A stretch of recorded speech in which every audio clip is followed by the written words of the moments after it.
new managing moderators can support your channel in even more ways. That's awesome. Use these users have the same capabilities as others moderate, but in addition, they can manage, block, and change. So are we live Awesome. yet? Yep. Oh, we're live? Hey guys, how you doing? Sorry about that. Something popped up. It is the Do Carpenter and the always beautiful Mrs. Do Carpenter. I come to you this morning just wanting to do a live show, just to let people know we're still alive out there. I'm really ill prepared. We had nothing really, exciting or new to talk about except for as far as things we wanted to get accomplished this week got set back a little bit due to, the oncoming weather and trying to get prepared for that. Yeah, because it showed on the weather apps that we're having 10 and 11 below. Tonight and tomorrow and whatnot. And so we still don't have any insulation in our home. And that being said, I wanted to go at least fill in all the cracks and do everything that we could, to make it a lot more comfortable than the last go around of below zero weather. And I want to point out that we could hurry and put up really fast some insulation. We could put what is that? The fiberglass? Yeah, we could hurry and put the fiberglass up and we'd have insulation. We could call it good and everything like that. But that's not what we really want long term. We really want to insulate with Aircrete. So we are choosing to sacrifice a little bit until we can get to the right temps and do the right things so that we can insulate with Aircrete, because we believe in the long run it'll be extremely worth it. Yeah, you pay the price up front, and then in the end, it's a lot better. Aircrete is awesome. The thermal mass of it, it's bug-proof, rot-proof. If it fills in, it's fireproof, so it's basically creating firewalls wherever you fill it in. It's awesome, and it's something that we definitely want up here. We're up in the mountains. There is a threat of forest fires up here. A big threat, know. And we really, the first year we came up here, that first summer, we felt like sitting ducks. It was just a extremely hot summer, above 110 degrees at times. The grass down below on our property and coming up through where we were staying in the spring, it's super wet, and it would get literally 5 feet tall, the grass, and you just have all that tinder, and all it would take is a spark coming up and whatnot. Now I've taken a bulldozer and some heavy equipment, and I've got some fire lines and some roads and different fire blocks and stuff up. And we're feeling a lot better about things for sure. Definitely. We also have our 1,000,000-gallon pond up there that I built a dike and put up. And have you done the math? Is it really 1,000,000 gallons? It's really close, yeah, because it's like 20 feet deep and 160 foot one way, and it's really close. Oh. But we're feeling in that regard a lot better about things. We're still completely off grid, no power. And it's snowing sideways right now. Yeah, we got sideways snow coming in right now. And what I want to do is see if anyone out there in YouTube land has some questions for us about what it's like. Because when you go into doing something like this, you think, oh yeah, I'm prepared, Team Honeydew. Yes. Yeah. Actually, I think I have it way easier than most because I do have Mr. Honeydew. Yeah, but you get a big dose of humility, when you don't have that cush suburban house to go back to. Martin says hello from Canada. Oh, awesome. Well, hello. A Peaceful Wolf Retirement says hello from Montreal, Quebec, Canada. 2 people chimed in from Canada. That's awesome. amazing. That's awesome. Are you guys neighbors? Alan Ingalls says hi. So no questions so far. All right. Hello. So, Melanie and I thought we were lumberjacks for a little bit, and I took my trailer out, and it has a little hoist boom on it that I rigged up on it, and I would have Melanie pump it up and whatnot and lift these logs, and I'd swing them around on. Turns out they were just cut last fall. I cut them into rounds. You go to split them, and the axe goes in, but it doesn't split at all. And where the axe went in, it weeps and pushes water out. So it's like super duper wet. And believe it or not, my stove will burn that stuff if you can get it split, but you're going to have like a hydraulic splitter. Yeah. We did a 6-hour test burn with straight wet wood. If you've seen the shorts, I've done a test burn with Oregon soft pine, which is only like 33 pounds a cubic foot when it's cured out. And then I did it with a European plum, hardwood. I cut down a plum tree, felled it, cut it into pieces, brought it right up, and started burning it. And we did an all-day burn on just straight wet wood. Now, that being said, cured wood burns better, meaning it burns faster, and more BTUs come a lot quicker. When you're burning the wet wood, the stove burns it. It's crazy. I've never seen a stove that could do that, right? It is quite amazing. But the temperatures, like typically up here, are around 960 to 1,000 degrees, just burning out cured wet wood or dry wood. And burning wet wood, they'll get up around 725, right? So it'll come up once the firebox, because the firebox is super heated, and you put it in, and it just sits there and sizzles and steams for a minute until it gets to some kind of equilibrium where the gases being exposed become flammable enough, and then it flames up. And so you put wet wood in it, and the temperature of this will drop clear down to like 400 degrees, and then it'll set for a minute or two before it starts on fire, and then it'll slowly raise up to about 725, and then it'll start burning like normal wood. It's like it kind of cures it out, but you have to give it a few minutes to cure it out. The fact that it'll even do it is freaking insane. My jaw is on the floor. Now, that being said, in below zero weather with no insulation, you need the BTUs in a house this big, 1,600 square foot, to come hard and fast. And so we made sure we have enough dry wood here. We went out and got some more wood yesterday, enough dry wood to get through these 3 or 4 days of extreme cold weather system that they have coming in. They have, I've seen some sites that say it's only going to be -4, and some that say it's going to be -11. So we'll see. But it's snowing hard and fast out there right now. And so, if that kind of stuff, esoteric burns and the fire triangle and how we achieve that, if that kind of stuff,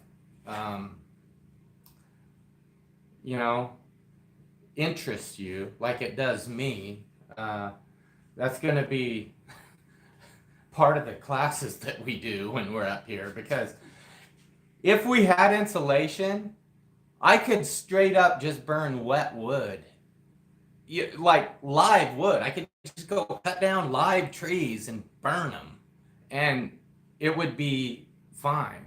Without insulation, I gotta have some dry wood. But Jeremy Thomas says hello from Southeast Idaho. That's awesome, Jeremy. Hi.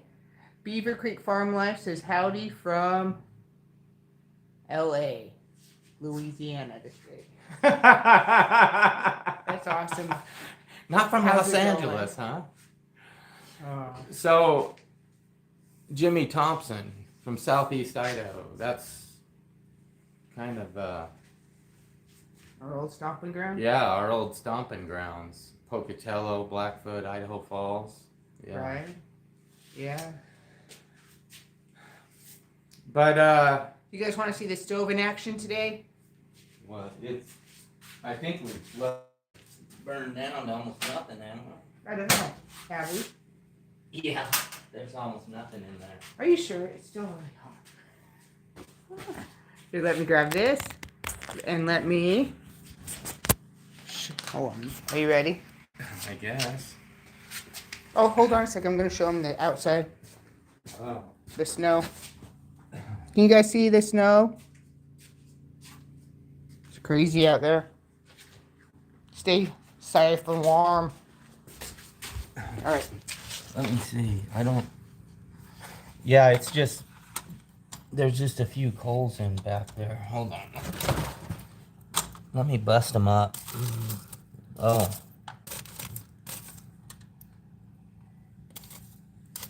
You see, they're just busting up. Mm-hmm. Yeah. You lit the stick on fire. I know, that's my poker stick. Yeah. Let's just put a full log in it.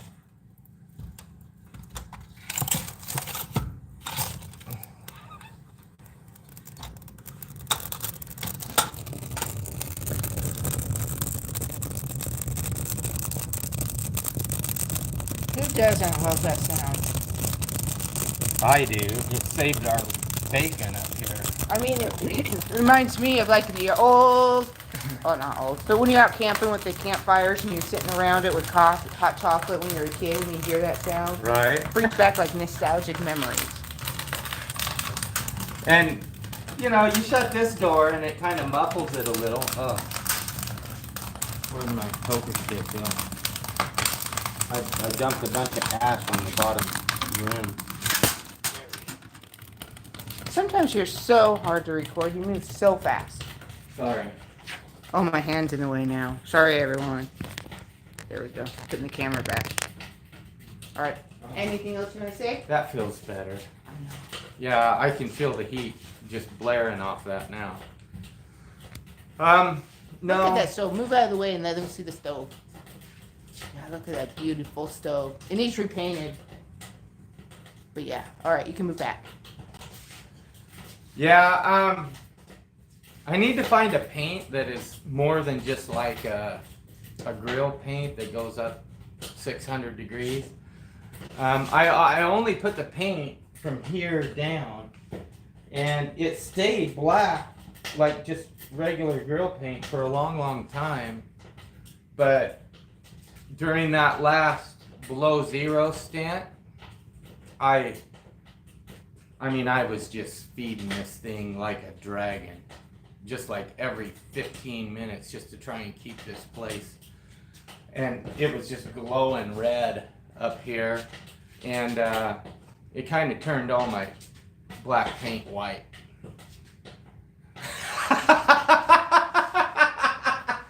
All the pop rivets, the aluminum pop rivets that were on the top here, they all melted.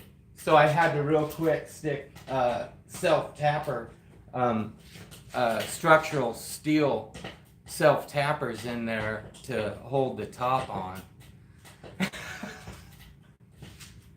But it's crazy. It works.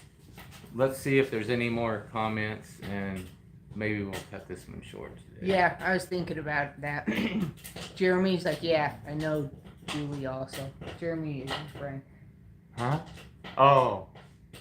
That's how I found your channel, is through the collab. Yeah. Right. Thank you, Jeremy. A lot for of people remembering. did. Sometimes it's harder. You know, what people don't understand is I'm not the Aircrete guy. That's not what I set out to do.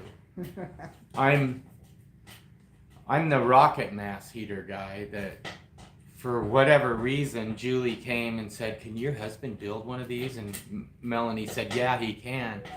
And I discovered Aircrete as a energy control mechanism, something that I knew if I configured it right, I could get it to take high heat, but it would still have the insulative value. And it's like, I have a real powerful video called "What is Aircrete?" and in there I built a forge and was melting steel in it. And you know, I shut it down and it's just glowing, just red hot, and I can just take my hand on the outside of it and touch it. I mean, the insulative properties of Aircrete were just absolutely awesome. And it was through research trying to build a rocket stove that would work in any condition. It would work in any environment, in any barometric pressure or humidity or whatever, you know, because it seems like all the rocket mass heating systems I've ever seen, even the ones up at Wheaton Labs, I went up there and they had all these excuses why they didn't work and what they were going to do to fix it and everything else.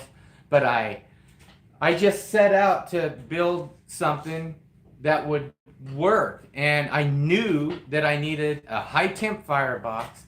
I knew I needed an insulation around it, which is by all the experts saying, no, you're not supposed to do that, you know.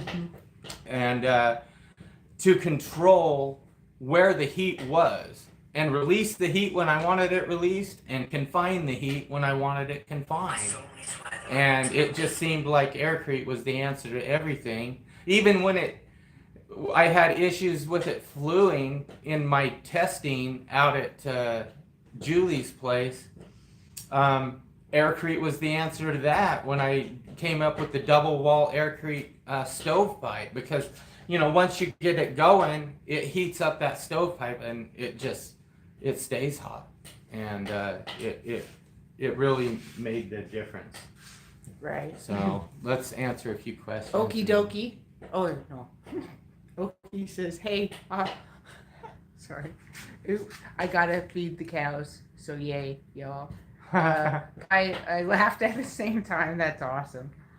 Beaver Creek Farm Life says, "You can talk about the stovepipe, how you made it." That's true. Yeah. So that was a happy failure too. Yeah, a happy accident. I had a lot of happy accidents. Yeah. It's funny. I think it's a God thing, you know. If you have talents and you just start using them and start moving and trying, sometimes happy accidents happen and you make discoveries and things like that. So I wish I had a less complicated way of making the stovepipes. But if you start with a 5-inch and go with a 7 or 8-inch around it, which is what I recommend, at least a 7, you know, because that gives you 1 inch of Aircrete. I actually would prefer an 8-inch around a 5-inch pipe. But basically, it's Aircrete with the perlite mixture. It is. To simplify it, you know. And... yeah, I mean, the Aircrete is, but the whole system. It's like, how am I going to get these two pipes, one in the other, and get Aircrete poured around it? Because Aircrete, you can't have any holes. It needs sealed, you know? And so it ended up being a little bit of a complicated thing, meaning I had to cut perfectly round circles on my table saw with my circle jig, you know, exactly the right size to keep the pipes round so that... because once you put cement around them, if they're oval, you're screwed. They won't go together, right? You know. And so I had to cut perfect circles, drill them out of the center, put dowels on them, push them down into the pipes on either end. I made a jig where I had 2 donuts 5-inch donuts on one dowel, and I would shove it in the pipe, and that would keep the center one round. Yeah. The outside one's not as critical, and so, but that's the only real complicated part of it. You just have to make a jig to keep the center one round. You put the other one around, you just snip an inch down around the top, bend it in. You can take aluminum tape, I've done that, and just tape it all around and seal it up, and that works. And then, but you have to turn it upside down, and then you just put some little wedges to keep it in the center when you're pouring it. It's really, I guess it's not as complicated as I think it is in my head. Maybe you need to wrap it again with another sleeve with ceramic wool inside, and then outside would hold paint. They're talking about the shroud right here. Oh. To hold the paint. Yeah. Well, of, ceramic wool won't quite take the temp. Mm-hmm. They say it's supposed to take up to like 1,300 or 1,600 degrees or something, but I tried wrapping it with some ceramic and it burned it. So All right. Great idea, though. Thank you. Craig says, hi from Auckland, New Zealand. You're my hero when it comes to rocket stove and Aircrete. I love what you're doing. What a wonderful statement. Thank you. Oh, awesome. Beaver Creek Farm Life says, yep, I was amazed at how your stovepipe created a negative pressure at startup. That is... okay, that's the key to the whole thing. Because this is not sealed. I mean, you can look in the corner here and see a little orange light at the right angle. Yeah. I mean, there's no seal. This is just pop riveted sheet metal together. It's not sealed. It must have a negative pressure or smoke will come out. Mm-hmm. And smoke never comes out. Because I've got a couple pieces of, and that's all it takes. Just a couple pieces of stovepipe. The rest going up can just be double walled with perlite in the gap. But that being said, when the fire goes out, it keeps pulling. That's sucked all the heat. Okay, out. That's a problem. that is a problem, and that is something that we have a software engineer working with us to solve. Okay, so if let's say you have your stove roaring and it's going great and it's going good and you fall asleep, it sucks all the air out of your house, all the warm air. Okay, so but if you're there and you shut it down, the 60-pound core and the 50-pound riser, which is what I made another riser for another stove right here. I'm sure that's never happened to you guys, sitting by a nice warm fire and fall asleep in the evening. That never happens, right? Display says, hello from MI. Keep the information videos coming. Good video, you guys. We plan on keeping some videos coming. We're actually having a couple more that'll be coming out soon once I get the editing done, and we'll go from there. Awesome. Anything else you want to say before we're done? If no one else has any other specific questions to have me go off on rabbit trails on, All right, then. You guys have a wonderful day, and we'll talk to you guys later. Okay, let's make sure there's no one else. All right, we're good. All right. Wait.